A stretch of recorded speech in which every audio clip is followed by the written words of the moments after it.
जो पापों का त्याग करके साधना में लग गए हैं उनका तो कहना ही क्या है, पर जिसने बहुत पाप किए हैं और पूर्वाभ्यास है पाप करने का, अब उसके उद्धार का क्या उपाय हो सकता है? जिसने पाप किए और उसको ग्लानि हुई और छोड़ करके पाप और सदगुरु की शरणों के साधन में लग गया, उसमें तो संशय ही नहीं, वो तो जाएगा ही जाएगा प्रभु के पास। भगवान यहां उसको विश्वास दिला रहे जो बहुत पाप किया, महापापी, और पूर्वाभ्यास भी पापों का है। अब उसको भी अपने उद्धार के विषय में निराश नहीं होना चाहिए भगवान के वचन मान करके। महापापी से पापी मनुष्य भी यदि सोच ले कि इसी जन्म में अब मुझे अपना कल्याण करना है, तो पुराने पाप उसको बाधा पहुंचाने की चेष्टा करेंगे। ऐसा नहीं कि वो शांत बैठे रहेंगे। वर्तमान के पाप उसको बाधा पहुंचाने की चेष्टा करेंगे, पर वर्तमान में साधु संग हो गया और उसने ठान लिया है कि मुझे अपना कल्याण करना है, उस ठानने में वो उनकी बात मानेगा।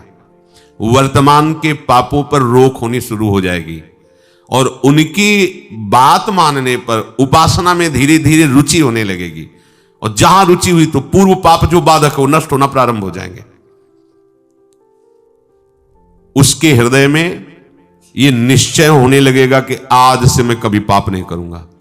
ध्यान दीजिए, ये कब हम जाने कि हमारे पुराने पाप नष्ट हो रहे हैं? वो तुम्हारे हृदय में जब ये निश्चय होने लगे आज से मैं पाप नहीं करूंगा, तो आपका हृदय इतना पवित्र होने लगा है कि पाप ना करने का निश्चय करने का अधिकार कर रहा है। केवल भगवत प्राप्ति के लिए ही अब मैं चेष्टा करूंगा। उसके पापों का नाश होते देर नहीं लगती। जहां ऐसा निश्चय किया, फिर समझ लीजिए पुराने पाप जो बहुत समय से कर रहे हैं वो भगवत मार्ग में नहीं आने देते, आने ही नहीं देते। वो बहुत बड़े बंधन हैं। कहीं भगवत कृपा से साधु समागम के शब्द पड़े और ये लगा कि मैं तो महान पाप करने वाला नीच हूं, मेरा कल्याण कैसे होगा? देखो वचनों का प्रभाव, सत्संग सुनने से मेरा कल्याण कैसे होगा, ये बात आ गई। अच्छा, कल्याण तो साधु महात्माओं के संग से, सत्संग से होता है, मेरा अभ्यास वर्तमान में पाप करने का कैसे बनेगा? उनके समीप गया, अपने कल्याण के लिए जो चेष्टा करनी चाहिए वो संत महात्मा बताने लगे। उनके शासन में ध्यान रखना है। यदि आप जैसे वाल्मीकि जी ब्रह्म के समान हो गए तो उन्होंने संत का शासन स्वीकार कर लिया। जब तक हम नावे तब तक ये बैठे रहना हो, तो नाम सीधा नहीं जप सकते तो उल्टा जपो, मरा मरा मरा, सिद्ध हो गए। संत का शासन संपूर्ण दुर्वासना और पाप का नाश करने के लिए होता है। जहां उस संत का शासन स्वीकार किया तो हृदय में बात आने लगती है, अब लो नशानी, अब ना नशा, बहुत पाप किया, अब नहीं करूंगा, हो गया। ये जब आने लगे तो जान लो पूर्व जो पाप बाधक थे वो नष्ट हो गए। तभी ये बात, जो पे दुष्ट हृदय सोई हुई, मोरे सन्मुख आओ की सोई। अब जे ही उसने जीवन में निश्चय किया आप केवल भगवत प्राप्ति, तो उसके सारे पाप नष्ट होने में देर नहीं लगती। अब उसे जैसे कोई पूर्व वाला देखे, कंठी बांध लिया, तिलक बांध लिया, ये हम जानते हैं, शराब पीता था, व्यभिचार करता था, कत्ल करता था, ऐसा वैसा, तो उसके लिए भगवान आदेश करे, साधु रे समंतव्या सम्यक व्यवसिता, ऐसा आप उसे साधु मानो क्योंकि मेरी शरण में हो गया है। मैं कहता हूं अपिचेत सुदुराचारो भजते माम मनन्य भाग, साधु रे समंतव्या सम्यक। कल था आज मेरा हो गया है। अब इसे आदेश करते भगवान, साधु सम्मंतव्या, तुम इसे साधु ही मानो क्योंकि मैं करूंगा इसे साधु। करो सद्यते ही, उसी के आगे श्लोक, क्षिप्रम भवति धर्मात्मा, बहुत जल्दी मैं उसे धर्मात्मा महात्मा बनाऊंगा। जब बनाने वाले कह रहे मैं बनाऊंगा तो आप फिर अपने को मानने में क्या है? ऐसे उसके पाप नष्ट हो जाते हैं जैसे 100 वर्ष से घना अंधेरा छाया हो और आप प्रकाश प्रकट करें तो 100 वर्ष में ही क्या वो अंधेरा नष्ट होगा क्या? ना, 1 मिनट में खत्म हो जाए वो प्रकाश, जो ही जला अंधेरा खत्म। ऐसे ही पाप नष्ट होता है। बोले बहुत पुराना पापी है और ऐसे ही खत्म हो गए। ऐसे खत्म होता है शरणागत का पाप जैसे 100 वर्ष से साल में अंधेरा है, एक बल्ब जला, एक सेकंड में प्रकाश हो, खत्म। अंधेरा 100 वर्ष का। अब उसके लिए यह सिद्धांत नहीं कि 100 वर्ष आप प्रकाश करो तब अंधेरा खत्म, नहीं, ऐसे एक क्षण में पाप सारे के सारे भस्म शरण ने स्वीकार कर लिया। शरण ने आम तो आम सर्व पापेभ्यो मोक्षयिष्यामि मा शुचा, मैं पवित्र करूंगा। कितने घंटे में? एक सेकंड में, जा खत्म। जैसे प्रकाश हुआ 100 वर्ष का अंधकार नष्ट, ऐसे अनंत जन्मों के पाप सन्मुख होए जीव मोय जमहि, जन्म कोटि यघ नासों। विश्वास करो इस बात पर। चेत, प्रभु कह रहे प्रायः ऐसे पापरत मनुष्यों को यह चेतना नहीं होती कि मैं भगवत प्राप्ति करूं, संत समागम या नाम जप, नाम कीर्तन, चेतना नहीं होती इनकी। ये चेतना लुप्त रहती है। ऐसा नहीं कि उनमें सामर्थ्य नहीं, पर वो लुप्त। पापवंत कर सहज स्वभाव भजन मूर्ति भावन का, उसके अंदर भाव ही नहीं आएगा भजन आदि का। तो चेत, ऐसे जो पापात्मा जन होते हैं, पहली बात उनके अंदर सत्संग में जाना या भजन आदि इसकी रुचि ही नहीं हो। अगर कहीं भगवत कृपा से या किसी, अब जैसे उनके अंदर ये रत्या है, उनकी पत्नी भगवत चरणारविंद की महाप्रभु की शरणागत है, आश्रित है, तो कैसा कृपा बन रहा है। वो जरूर बोलती उस समय, फिर मंजीरा लेकर राधा नाम का, ये तो बढ़िया है, राधा नाम कीर्तन कर। यद्यपि ऐसा नहीं करना चाहिए, ऐसे दुर्व्यसन नहीं कर, पर दुर्व्यसन नहीं छोड़ सकते और राधा नाम स्वीकार कर लिया तो इस बात हमें विश्वास है राधा नाम की महिमा पर निश्चित आपका मंगल होगा। निश्चित आप इसी जन्म में ऐसी घृणा करेंगे कि देख लेना, निश्चित ये नाम और ये भगवत प्रीति, ये भगवत प्रीति है। मैं नीच हूं, मैं पामर हूं, अधम हूं, पर प्रभु आपका नाम, आपका गुण कीर्तन, आपकी महिमा, छोटी 84 भ्रमंते निरखय जुगल किशोर, ये हम सत्य मानेंगे। इस असत वृत्ति की सत्ता नहीं है और इसकी राधा नाम की 84 जी की इसकी सत्ता है। इस असत वृत्ति की सत्ता नहीं है। ना सतो विद्यते भाव, ना भाव विद्यते सत्ता। ये सत वृत्ति तुम्हारा परम मंगल कर देगी। अब जो दिखाओगे वही देखेंगे, जो सुनाओगे वही सुनेंगे, जैसे रखोगे वैसे। अभी मुक्त, अभी इसी क्षण मुक्त। बिगड़ी जन्म अनेक की, अब ही सुधरे। आज समझ में आती है बात, अब ही सुधरे। हम कर्म करके चाहते हैं मोक्ष पद, कर्म से मोक्ष पद नहीं होता, कर्म त्याग से मोक्ष पद होता है। कर्म का कर्ता भाव त्याग, कर्म का फल त्याग। जो बचा वो आपका स्वरूप होगा। शरीर संबंध, शरीर की क्रियाओं से संबंध, शरीर के भोगों से संबंध, शरीर संबंधियों से संबंध का त्याग तो बचा वो परमात्मा स्वरूप। अभी मुक्त हो गए। अभी सारी साधना इसी बात की है। जब कोई भगवत आश्रित होता है और भगवत बोध होता है तो जन्म जन्म के संचित कर्म स्वतः नष्ट हो जाते हैं भगवत कृपा से। संचित कर्म, मानो एक कमरे में बहुत वर्षों से अंधकार जमा है, एक टिमटिमाता हुआ भी दीपक लेके जाओ तो अंधकार खत्म, उतना प्रकाश हो जाएगा। समझो, देखो तो बहुत जन्मों के पापी कैसे पवित्र होंगे, बहुत समय लगेगा। अब बिगड़ी जन्म अनेक किया बही, ये खत्म अंधकार। मन वचन कर्म से अधीनता, प्रभु की सदगुरुदेव की बात बन गई। लेकिन ये अहंकार देवता ऐसे थोड़ी अधीन होते। जब तक ठोकर पर ठोकर नहीं खाते, या तो स्वयं प्रभु पधारे और मर्दन करें इस अहंकार का। जैसे कालिया नाग था ना, जो फण उठाता अपने श्री चरणों की, ऐसे प्रहार करते श्री चरणों की, चोट पहुंचाते, खून उगलता हुआ शरणागत हो गया। त्राहि माम, रक्षा करो। हाँ ठीक है। ऐसे इस अहंकार रूपी जो सर्प के फण हैं, इनको हरि गुरु कुचल दें तो बात समझ। और कुचलना ऐसे, जहां प्रभु फुंकार मारता, वो तो प्रभु ही कर सकते नहीं, उसके फुंकार में सब भस्म हो जाते। काली देह में जब प्रभु कूदे तो ऐसे थोड़ी हो कि त्राहि माम शरणागत आओ श्री कृष्ण, ऐसे नहीं। लपेट करके पहले उसने अपना पूरा प्रयास किया। तो अहंकार लपेट करके पहले पूरा प्रयास करेगा किसका? जो अहंकार नष्ट करने के लिए सोचेगा, चाहे हरि हो चाहे गुरु हो, अहंकार पूरा विरोध करेगा पहले। यहां आए काहे के लिए? वृंदावन काहे के लिए आए हो? जीवन को आबाद करने के लिए।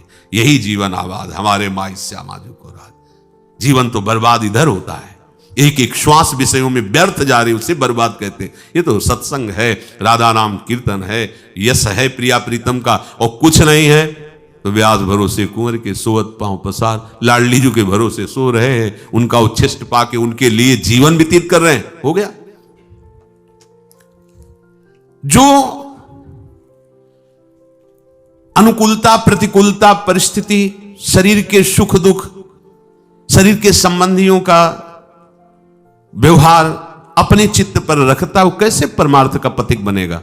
ध्यान दीजिए, अनुकूलता प्रतिकूलता का प्रभाव, शरीर के संबंधियों का प्रभाव, वो असंतुष्ट हैं थोड़ा, इसलिए किस किस को हम संतुष्ट करेंगे? भगवत मार्ग में चले हैं, आप अगर सपोर्ट कर सकते हो तो हमारे हो, नहीं हम जानते भी नहीं कि तुम हमारे कौन हो। जाके प्रिय राम वैदेही तजिए ताहि कोटि बैरी सम जद्य परम स्नेही, परम स्नेही। सबका मंगल हुआ। तजो पिता प्रहलाद विभीषण बंधु भरत महतारी, गुरुबल तजो कंत ब्रज बनितन भे मुद मंगलकारी। ऐसा नहीं कि आप परमार्थ के पथिक होकर किसी की प्रसन्नता के लिए आप परमार्थ को छोड़े, प्रियालाल की आसक्ति को जो आप स्वीकार करने के लिए बढ़े, उनके नहीं, आप किसी का नहीं। अगर आप हमारे स्नेह संबंधी हो तो मेरे प्राण प्रीतम से मिलने का सहयोग कीजिए, अगर नहीं तो तजिए ताहि कोटि बैरिशम जद्य परम स्नेह। इस मार्ग के पथिक में गुंजाइश नहीं होती, किसी के आंसुओं पर किसी की धमकी पर मार्ग नहीं रुकता। ये मार्ग केवल हृदय की उत्साह संपन्न वृत्ति से भगवत मार्ग को स्वीकार किया जाता है। अब जो होगा देखा जाएगा।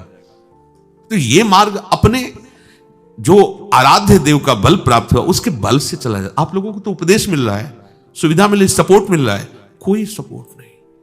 13 वर्ष की अवस्था, कोई बस वही एक भगवान का बल, उन्हीं का निश्चय, हर जगह सावधान। नई अवस्था थी, कहीं कहीं कोई फंसाव नहीं, सीधे निकल।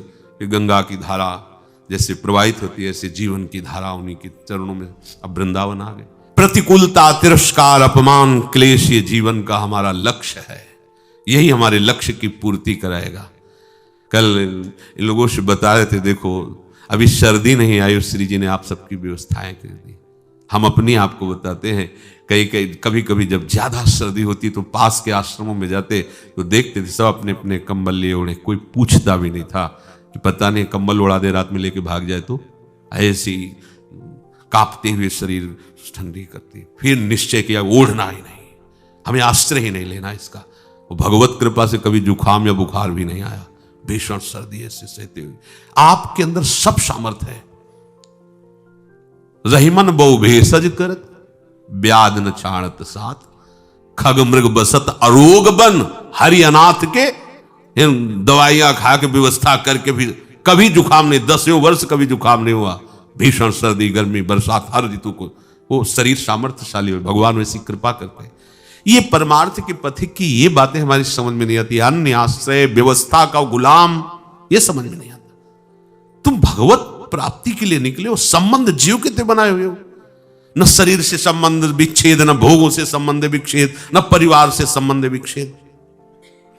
चना एक बार भुन जाए फिर निश्चिंत हो, उसे खेत में बो दो, खूब खाद लगाओ, अंकुरण नहीं होगा। एक बार तो भुनने दो इसे, एक बार तो आग में जलने दो इसे, एक बार तो वासनाएं भस्म होने दो। शुरुआत में ही तुम वही सिद्धावस्था धारण कर लोगे तो कैसे बात बनेगी? अनुकूल प्रतिकूल परिस्थिति साधक को सुखी दुखी नहीं करती। जो भगवत मार्ग का पथिक होता है, एकमात्र उसका लक्ष्य होता है भगवत प्राप्ति। तो ऐसे उपासक के संचित प्रारब्ध क्रिमाण ये सब भस्म हो जाते हैं, कर्मों से उसका कोई संबंध नहीं रह जाता, वो जीते जी जीवन मुक्त हो जाता है। यदि किसी महापुरुष का संग हो जाए, ऐसी कोई घटना घट जाए, ऐसी परिस्थिति बिगड़ जाए, ऐसा वातावरण हो जाए कि उससे ऊब करके किसी संत का आश्रय ले ले, महापुरुष का, तो कोई कितना भी बड़ा पापी हो उनके प्रभाव से ऐसा दृढ़ निश्चय कर ही लेगा कि अब मुझे इस जन्म में भगवत प्राप्ति करनी है। वो संपूर्ण पापों से भली भांति तर जाएगा। सर्वम ज्ञान प्लवेन व्रजिनम संतरिष्यति। प्रकृति के कार्य शरीर और संसार के संबंध से ही पाप होते हैं। जितने पाप होते हैं वो देहाभिमान जब होता है, और देहाभिमान में इंद्रियजन्य सुखों की भोग लालसा ही पाप कराती है। और जब संत संग होता है तो संत संग का प्रभाव होता है सर्व संबंध विच्छेद, ध्यान दीजिए, आप सरिस चाहे सबकी ना, संतों का स्वभाव और प्रभाव आप सरिस जैसे वो हैं वैसे बनाना चाहते हैं, या आप सरिस चाहे आपको भगवत स्वरूप बनाना चाहते हैं। संतों के संग का प्रभाव सर्व संग पहो हिमाम, सर्व संबंध विच्छेद, शरीर से, अंतःकरण से, इंद्रियों से, शरीर संबंधियों से, भोगों से। अगर ये नहीं तो संत संग नहीं हो रहा है। संबंध विच्छेद, संबंध पुष्टता ये अविद्या का संग है, संबंध विच्छेद यही ज्ञान है, यही अज्ञान के नाश का स्वरूप है। ये अहमता ममता एकमात्र प्रियालाल के चरणों में समर्पित, कोई संबंध नहीं। ध्यान देते हो इस बात पर? ओ नहीं, ये वो प्रपंच लादे घूम रहे हो, जैसे थरिवंश प्रपंच बंच सब ये काल ब्याल को खायो, ये जिए जान श्याम श्यामापद कमल संग शिरनायो। सर्वम ज्ञान प्लवे नई व्रजनम संतरिष्यति। जहां वो संत महापुरुष के संग के प्रभाव से सर्व संबंध विच्छेद हुआ तो अब उसको तरना बाकी नहीं रह गया, तर गया। मूला भावे कुतः शाखा, जब मूल ही कट गया तो अब शाखा कहां टिकेगी? तो बोले मूल था शरीर, अंतःकरण और भोगों का संबंध, संत प्रभाव से वो हट गया। अब जो बचा वो भगवद आश्रय, भगवत प्रीति या स्वरूप बोध।